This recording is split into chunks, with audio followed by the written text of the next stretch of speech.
আজ দুই ধরনের ভর্তা বানাবো, তাও আবার আলু দিয়ে। আর ভর্তা পছন্দ করে না খুব কম মানুষই আছে। আমরা যারা বাঙালি আছে, বাঙালিদের ভীষণ পছন্দের একটি খাবার হচ্ছে ভর্তা। ভর্তা হলে অনায়াসে অনেকগুলো ভাতও খাওয়া যায়। সো হ্যালো এভরিওয়ান, আসসালামু আলাইকুম। কি অবস্থা সবাই সবাই কেমন আছেন? এখানে দেখেন আমি হচ্ছে কি আলুগুলোকে মাঝারি সাইজ করে কেটে নিলাম। তো এইভাবে আলু ভর্তা আমি অনেকবার ট্রাই করেছি, বাট এত মজা হয় আর এত রুচিসম্মত একটা ভর্তা, তো ভাবলাম আপনাদের সাথে শেয়ার করি। আমি এখানে হচ্ছে গিয়ে 3টে আলু কেটে নিয়েছি, কারণ আমি 2 পদের ভর্তা বানাবো।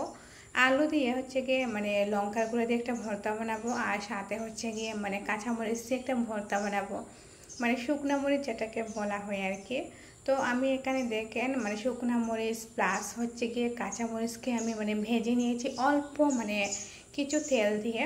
তো সামান্য করে তেল দিয়ে আপনারা কিন্তু এইভাবে ভেজে নেবেন, আর তারপর হচ্ছে গিয়ে এই ভর্তাটা বানিয়ে ফেলবেন।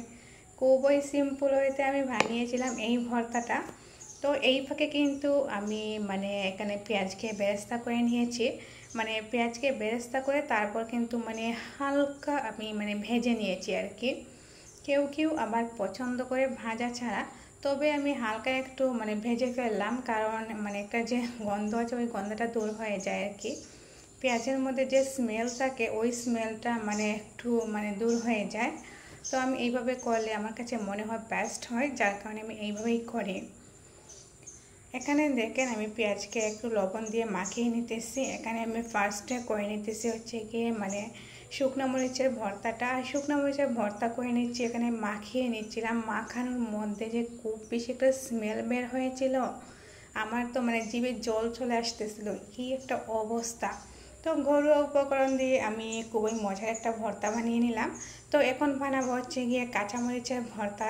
তো কাঁচামরিচের ভর্তা আর হচ্ছে গিয়ে শুকনো মরিচের ভর্তা দুইটাই আমার ভীষণ পছন্দের, যার কারণে দুইটাই ভর্তাই আমি আজ ট্রাই করলাম। এখানে দেখেন আমার কিন্তু ভর্তাটা মাখানো হয়ে যাচ্ছে। তো আপনারা তো ফার্স্ট টু লাস্ট দেখলেন যে কীভাবে আমি ভর্তাটা মেখে নিলাম আর কীভাবে আমি ভর্তাটা করেও নিলাম। তো এখন হচ্ছে কি গরম গরম ভাতের সাথে খাবো, তাও আবার নতুন চাল দিয়ে। আর বৈশাখ মাসের পর তো আমাদের যারা গ্রামে থাকা হয় তাদের জন্য হচ্ছে নতুন ভাত দিয়ে আর ভর্তা দিয়ে গরম গরম সকালবেলা খাওয়ার কি মজা।